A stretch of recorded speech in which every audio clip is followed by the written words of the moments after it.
Thank you. सामन्याचं समीकरण आपण आता पाहिलं तर चेंडू बाकी आहेत तीन चेंडू आणि जिंकण्याकरता अजूनही 18 धावांची आवश्यकता आहे. 3 बॉलवरती 3 षटकार हे तुम्हाला खेचावेच लागतील, ठोकावेच लागतील, कारण की कंपल्सरी चेस हा या स्पर्धेचा नियम. इथे मात्र पहिला तर येतोय करणच्या बॅटमधनं दमदार शानदार षटकार.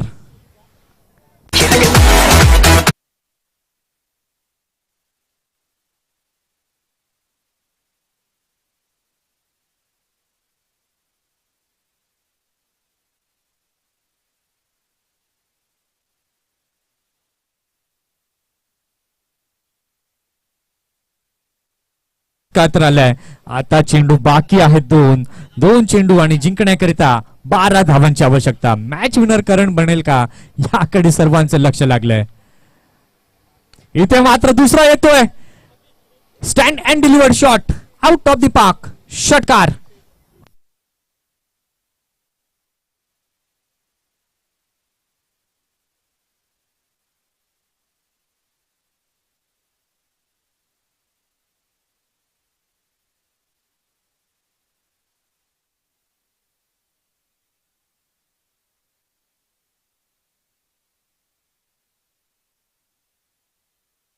धन्यवाद. आता मात्र गणेशपुरीच्या सर्व खेळाडू जवळ आले आहेत. गोलंदाजाला आता समजवतायत कारण की करणची बॅट बोलू लागली आहे. 3 बॉल 18 होते, 2 बॉलवरती 2 षटकार. आता आपण पाहतोय तर 1 चेंडू आणि जिंकण्याकरिता 6 धावांची आवश्यकता आहे. 1 चेंडू 6चं समीकरण. कोण वरचढ ठरेल, अशोक जाधव की करण माळी? प्रेशर आणि प्रेशर हे आपल्याला पाहायला मिळत आहे, कारण की क्रिकेटमध्ये आपण पाहिलेलं आहे 1 चेंडू 1 धाव निघत नाही, परंतु 1 चेंडू आणि 6 धावा हे समीकरण बऱ्याच वेळा आपण बनताना पाहिलंय. परंतु इथे दडपण जे आहे ते दोन्ही बाजूंवरती आहे. स्पेशली जर आपण गोलंदाजाचा विचार केला तर थोडासा बॅकफूट वरती दिसतो गोलंदाज. 2 बॉलवरती 2 मोठे प्रहार केलेत करणने. 1 चेंडू जिंकण्यासाठी 6ची गरज. शेवटचा बॉल घेऊन गोलंदाज तयार. गोलंदाजी मार्कवर अशोक जाधव. अशोक टू करण.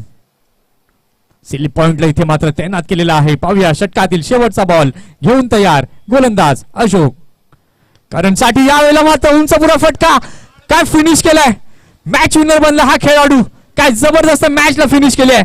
आपल्या अंदाजामध्ये जो आक्रमक रवैया, जो आक्रमक अंदाज करणचा आहे तो त्याने दाखवला. 3 चेंडू 18 होते आणि काय जबरदस्त खणखणीत 3 षटकार.